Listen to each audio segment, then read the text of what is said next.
Me conta uma coisa, você tem um plano de independência financeira? Me acompanha aqui, ó. Você tem um plano de independência financeira? Não. Você tem ou não tem? Me conta, quem aqui tem um plano de independência financeira? Quando você pensa em independência financeira, você tem um plano ou não? Você não tem, você está tocando barco, está rezando, né? Tem uns que vendem almoço para comprar janta, como fala o ditado, está rezando para ganhar na loteria, fica torcendo para alguma coisa acontecer ou não? Você tem um plano, você sabe o que você está fazendo, no curto, médio e longo prazo, você já consegue vislumbrar um horizonte muito melhor. Como é que isso funciona? Como você quer alcançar a independência financeira se você não tem um plano? Né? Como é que você quer chegar num lugar se você não tem um mapa? Então, gente, primeira coisa que você tem que ter em mente é o seguinte: para você alcançar um plano de independência financeira, é fundamental você entender que alguns hábitos na sua vida vai ter que mudar. Porque quem falha em planejar, está planejando em falhar. Essa célebre frase, né, do jornalista Milor Fernandes, que eu adoro repetir, ela sintetiza muita coisa, pessoal. Muitas vezes a gente não chega no lugar onde a gente quer por falta de plano. Não é só por falta de problema, né, do governo ajudar, ou da nossa vida financeira, da nossa infância, dos parentes também. Mas com certeza, aquele que cria um plano, eu vou contar um pouco sobre isso para vocês, ele se diferencia no meio da multidão. Entende? Você pode entrar na multidão, como eu falei na pílula hoje, viver se queixando, reclamando, ou você pode ser um ponto fora da curva e fazer a sua diferença, criando a diferença. Eu me lembro que muitas vezes na escola, quando eu ia estudar, tinha muitos alunos, colegas, que não queriam nada com a dureza, né? O pessoal vivia fazendo bagunça, reclamando, os professores às vezes não davam aula direito. Como eu queria aprender, né? E eu queria muito aprender, eu ia para a biblioteca. Quantas vezes eu fiz isso? Pegava 2, 3 livros, passava o final de semana estudando, sozinho, como autodidata, para aprender o que na sala de aula eu não tinha conseguido aprender por causa da bagunça dos alunos. Isso aconteceu muito, né? No ensino médio, mesmo na própria faculdade. E naquela época eu descobri exatamente que quem determina quem aprende ou não sou eu, tá entendendo? E não as outras pessoas. Então você tem que ter um plano para fazer as coisas mudarem. Então, independente do que está acontecendo na tua vida financeira, é fundamental você ter um plano de ação. E aí, gente, olha como uma coisa preocupante, pessoal.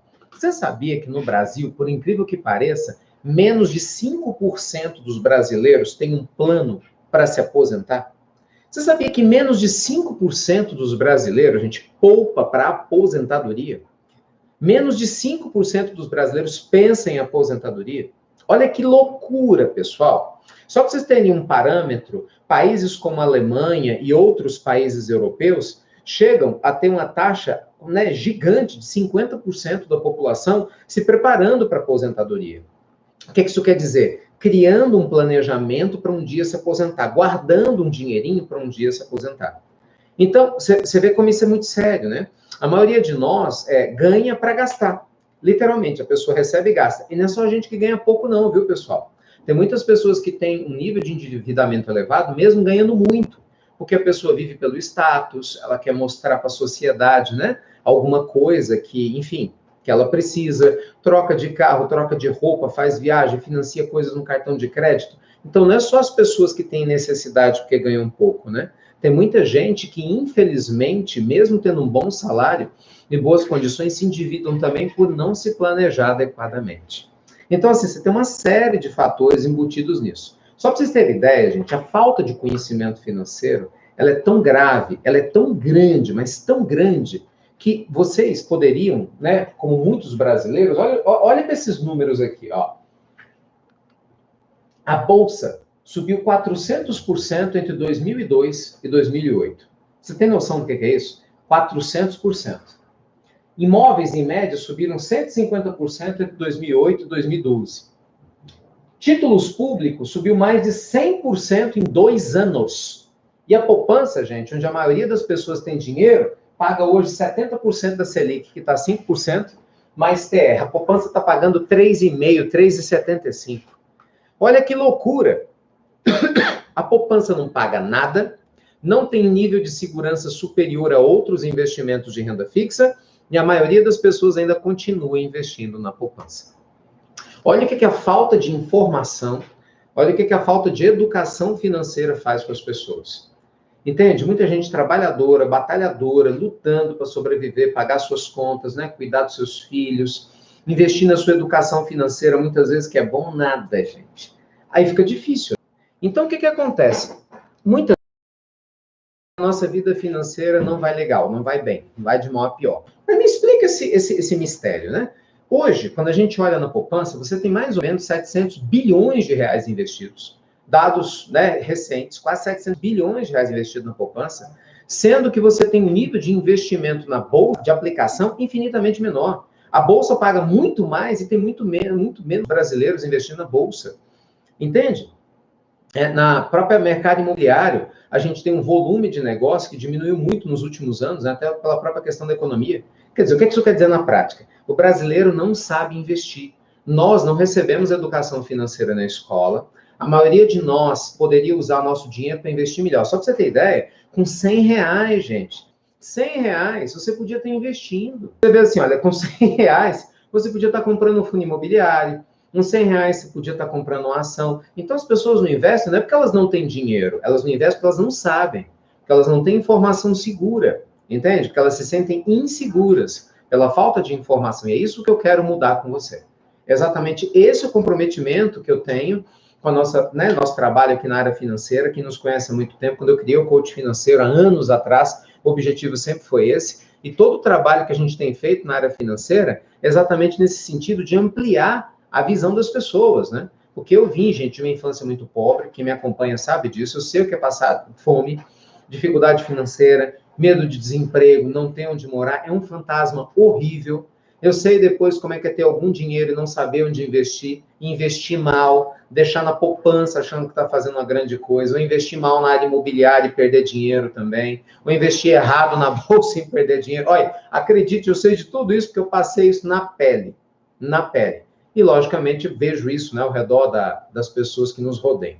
Então, pessoal, o que eu queria trazer para vocês hoje é exatamente uma reflexão prática, exatamente da importância de você o quê? Ter informação confiável, você ter um plano de ação para investir, menos no que seja 100 reais, 200 reais, você tem que parar de pegar o dinheiro e gastar, ou parar de pegar esse dinheiro e botar na poupança apenas, entendeu? Você tem que ampliar teus horizontes mentais. Lembre-se, sua família, seu futuro depende disso. Gente, me conta uma coisa. Você acredita mesmo na aposentadoria do governo? Um governo que muda a cada projeto político? Você acha mesmo que dá para a gente confiar que daqui a 10, 20, 30 anos o nosso governo vai sustentar a nossa aposentadoria? Deus abençoe que sim, né? Mas você acha que dá para confiar? Mas eu não confio, mas de jeito nenhum. Então, não é melhor você construir sua aposentadoria? Você construir a forma, né, de criar sua independência financeira? É muito melhor. Esse que é o grande ponto, né? Que muitas pessoas, às vezes, se perdem no meio dele. Essa que é a grande questão.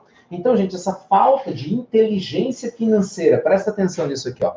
Falta de inteligência financeira, de não saber onde investir, de não saber como economizar, de não saber como ter um plano B, de ficar sempre pensando, mas eu sou pobre, mas eu estou muito velho para fazer isso, mas a minha idade é avançada, mas eu nasci numa cidade que não me ajuda, mas as coisas não estão indo bem. Então, esse tipo de pensamento, ele paralisa a gente. E esse pensamento a gente precisa se libertar, entende? Cuidado com ele. Eu me lembro, pessoal, que um dos principais pensamentos que mais me bloqueava quando eu comecei a trabalhar com investimentos era exatamente a ideia de que eu não conseguiria sair do lugar porque eu era pobre, meus pais eram pobres, né? E, consequentemente, eu não tinha conhecimento financeiro nenhum. Eu fui aprender a ler inglês na época para comprar livro nos Estados Unidos, na Amazon. Na época, a Amazon estava expandindo, 2001, 2002, começou a exportar livro para o mundo todo. Ainda comprei, morrendo de medo de não chegar aqui no Brasil. Ainda lembro disso, né? Comprei livros na Amazon e chegou um monte de livros, né, na área imobiliária, investimento em ações. Aqui no Brasil não tinha. Então, assim, eu tive que me informar fora para começar a aplicar aqui dentro, porque eu falei, eu não quero repetir a história do meu pai, da minha mãe, no sentido de ter dificuldade financeira, dos meus avós e avós. Então, assim, graças a Deus foram pessoas honestas, trabalhadoras, quanto a isso, gratidão eterna. Mas, poxa, quanta dificuldade financeira.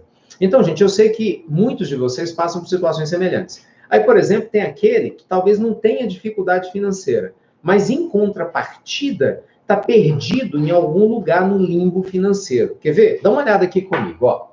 Em qual dessas 4 fases você mais se identifica hoje? Anda comigo aqui. Em qual dessas 4 fases você mais se identifica hoje? Você está na fase 1 de pagar dívida, Você está na fase número 2. Não, Ricardo, eu não tenho dívida. É assim, eu estou começando a economizar. Sabe, eu estou no 0 a 0, ganho um pouco mais do que eu gasto, junto uma graninha aqui, estou juntando um dinheirinho suado, entendeu? Mas estou aqui no 0 a 0. Não, estou no 3. Eu quero investir melhor. Já tenho patrimônio, já tenho uma casa, um apartamento, tá certo? Eu tenho 100, 200, 300 mil no banco ou mais, e eu estou começando a investir melhor o meu dinheiro. Eu quero aprender como investir melhor. Ou você está na fase 4, que é para usufruir do caixa. A fase 4, gente, é a fase das pessoas que já alcançaram mais independência financeira, que já tem um fluxo de caixa constante, né? Tem dinheiro pingando na sua conta constantemente todos os meses. Mas aí, você tem que saber em que fase que você está, não é? Então, deixa eu te orientar rapidamente para começar a botar ordem na tua cabeça aqui, tá? Se você, pensa comigo, está na fase 1, você está devendo, não tem outro jeito. Qual que é o seu foco hoje? Pagar suas dívidas. Como, Ricardo? Calma. Qual que é o teu foco hoje? Pagar suas dívidas. Põe isso na tua cabeça. Não adianta pensar em investir sem pagar dívida. Não adianta querer falar latim, inglês, né? E outros idiomas falando mal ainda o português. Bora aprender a falar primeiro, né? Não adianta querer correr sem antes andar primeiro. Então, a primeira coisa que a gente precisa ter ideia é como pagar essas dívidas. Nós vamos falar um pouco sobre isso aqui. Né? Você tem que refinanciar suas dívidas, você tem que aprender a buscar dívidas com taxas de juros menores do que você tem. Às vezes as dívidas estão soltas, você juntar a dever só um credor, é uma técnica antiga, mas muito importante. Como a taxa de juros agora baixou, pode ser que você faça uma renegociação de taxas maiores que você está carregando há alguns meses e deva só um credor. Vai diminuir as suas dívidas, a sua prestação. Então vai nessa dica, tá? Número 2. Quem está começando a economizar agora? Qual que é o teu foco? Como você já começou e não está devendo a ninguém, qual que é o seu foco? Fazer o seu colchão de investimento, sua reserva de emergência. Todo mundo aqui sabe, gente, o que é uma reserva de emergência? Sim ou não? Todo mundo sabe?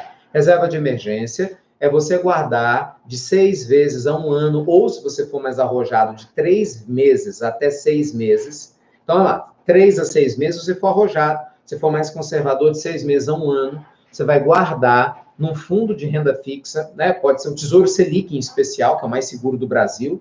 Né? Você pode guardar essa sua reserva de emergência, né? Ou mesmo num CDB de um banco da sua preferência, porque tem a garantia do Fundo Garantidor de Crédito, então é relativamente seguro.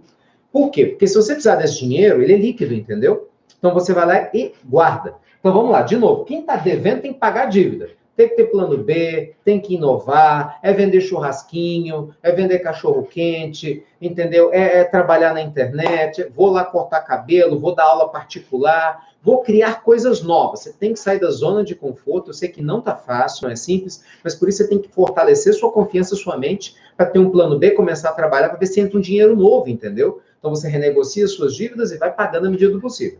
Mas para você que já começou a estar no 0 a 0, você tem que trabalhar a formação, gente, presta atenção nisso, é sério, da sua reserva financeira. Por quê? Muitas pessoas não têm reserva financeira. Aí o sujeito pega um dinheirinho, o que ele faz? Compra carro.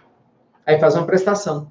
Entendeu? Aí o que ocorre? Chega o IPVA, não tem dinheiro para pagar o IPVA, mas tem um carro. Tem gente que tem carro importado, gente. Importado. Olha que loucura. Minas Gerais, São Paulo, né, Paraná, média de 20%, 28% de IPVA atrasado para carro importado. Quer dizer, o povo compra o carro, mas não pode pagar o carro e nem o imposto. Olha que loucura.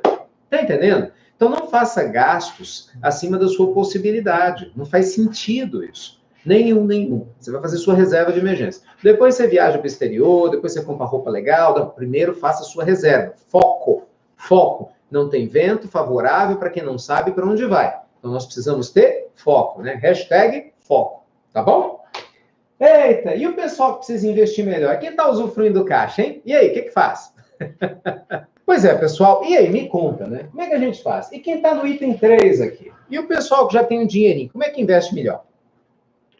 Muito bem. Gente, quem está aqui no item 3 para investir melhor o dinheiro, tem que buscar, lógico, estou partindo do pressuposto que você já fez a sua reserva de emergência, claro. Então, para mim está claro, você já fez a tua reserva de emergência, tá bom?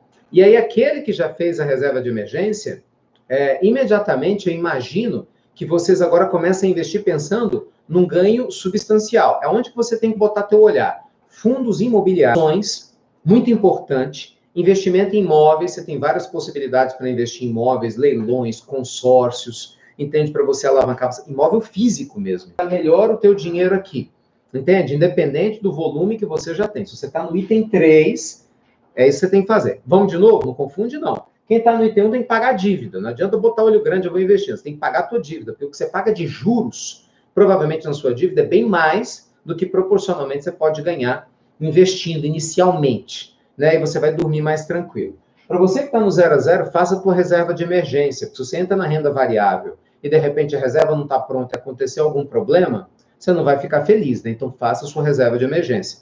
Faz sentido?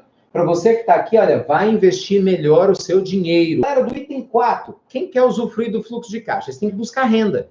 Aí existem vários investimentos para te trazer renda, renda passiva. Seja empresas para você ser participador, né, participar de capital, receber os dividendos das empresas, ou isenção de imposto de renda, né, nos fundos imobiliários, ou começar a comprar alguns títulos públicos, né, que possam te pagar os, né, títulos atrelados à inflação 2035, 2045, 2050, você poder construir um projeto em que você vai começar a receber renda. Olha quanta coisa é possível você trabalhar, tá bom?